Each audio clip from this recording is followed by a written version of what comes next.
It took me 10 hours to try and record all CS2 mechanics, and some of them feel broken. You can defuse in molly. If you play on T-side, M4 is better. Press Ctrl and then jump.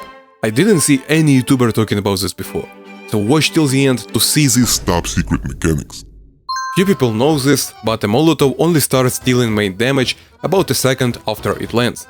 So if you want to push an enemy who blocks you with molly, don't wait. If you try to run through Molotov a second later, you will lose almost all your HP. Team Molotov is especially lethal here, because it has a bigger spread than the city molly. By the way, if a Molotov is thrown directly on you, you'll be dead in about 3.6 seconds. I used to always stop defusing in such situations, but knowing this timing, you can just stick to the bomb and win the round. Remember, ladders are completely fireproof. The floor can be burning like crazy, but the fire won't catch the ladder. You can just hang there and take no damage at all. Also, not everyone knows the fast way to climb. Turn your side to the ladder, left or right, and hold W plus the corresponding strafe key. You can also do this silently, you just need to tap the keys instead of holding them. Inexperienced players don't notice that swapping guns makes a lot of noise. I have even seen people shifting, swapping their gun and then continuing to shift. But you can be smarter, drop your gun in advance and then walk up to the new weapon, or at least throw your gun in the other direction so it lands farther away. Cycling through your gear is a bad habit. It breaks your focus and can expose you when you are trying to hide. Knife. The fastest way to get a knife kill is left, then right. But keep in mind, the first left click deals the maximum damage. If you slash the air first and then instantly start hitting enemy, he will survive and have about 3 HP left.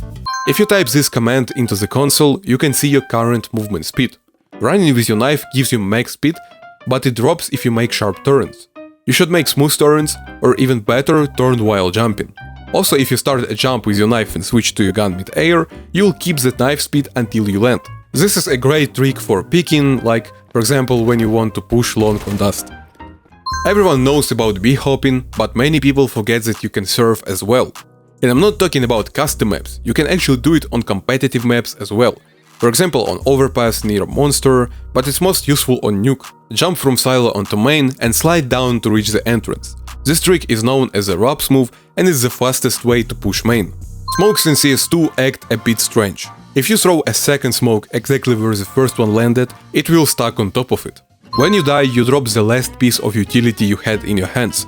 If you were lining up a smoke, you drop a smoke. If you were holding a flash, you drop a flash. Also, a key detail about flashes. The closer it pops, the harder the blind. That's why you should throw deep flashes at the start of the round. HE grenades deal damage and break smokes, but they can also move weapons on the ground.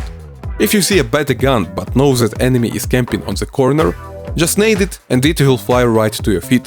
Grenade explosion creates a small cloud and you can hide behind it. For example, on Dust 2 you can jump into suicide, throw a nade in front of you and take mid instantly.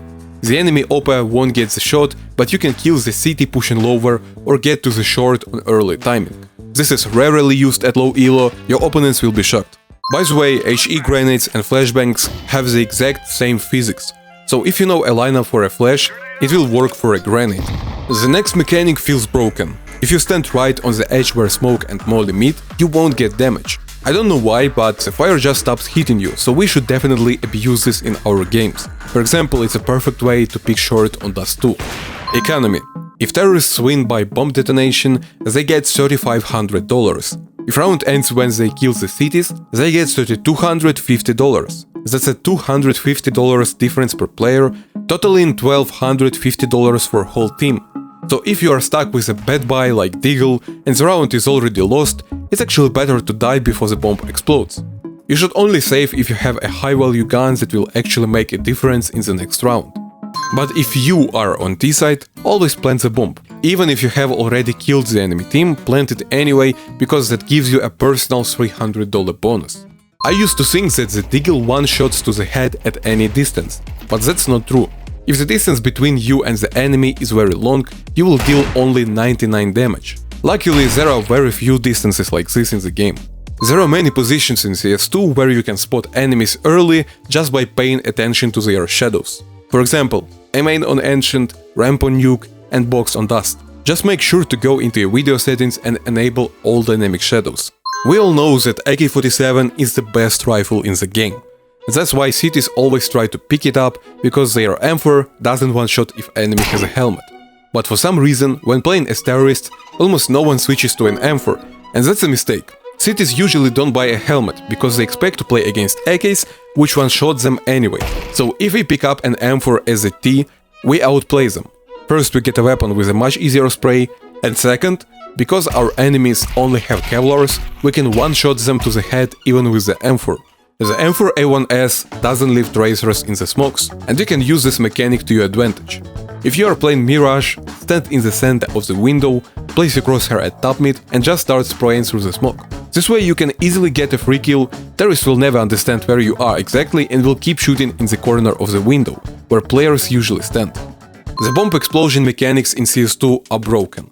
There is no logic behind them, and they work differently on every map. For example, on Ancient and Nuke, the bomb can kill you from a very long distance, while on Anubis you have to try very hard to die from the explosion.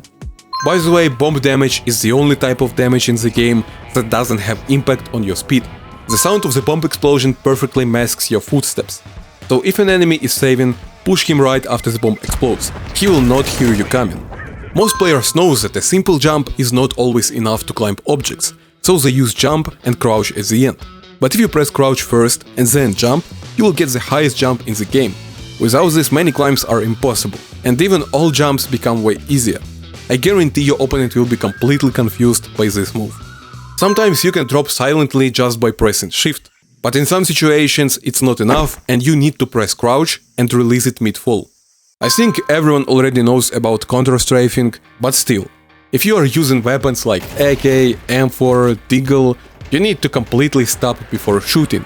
For example, if you are strafing to the right, simply releasing D is not enough. Your character will keep moving for a second. To stop instantly, you need to tap the opposite strafe key. But many people don't realize that for most guns in the game, counter-strafing is useless. For example, fully stopping with SMGs equals death. For some reason, even at Faceit level 10, I still see people trying to use MP9 like a rifle, and that's wrong. In a fair duel, you just cannot outgun your opponent. In these cases, the best strategy is run and gun. Just swing and never stop. Your opponent will be unable to track your model properly. And this doesn't apply only to SMGs, it works for most pistols as well. Being static and holding an angle is a bad idea. Right now the meta is to be in constant motion. Top players like Donk are always doing the small strafes, even when they are holding an angle. This way, you counter the picker's advantage, and it becomes much harder for enemies to profire you. Just force yourself to build this habit, and you will get around plus 20% to your skill level. I'm not even joking. If you want to actually learn how to do this properly, there is a separate video on my channel where I break it down step by step.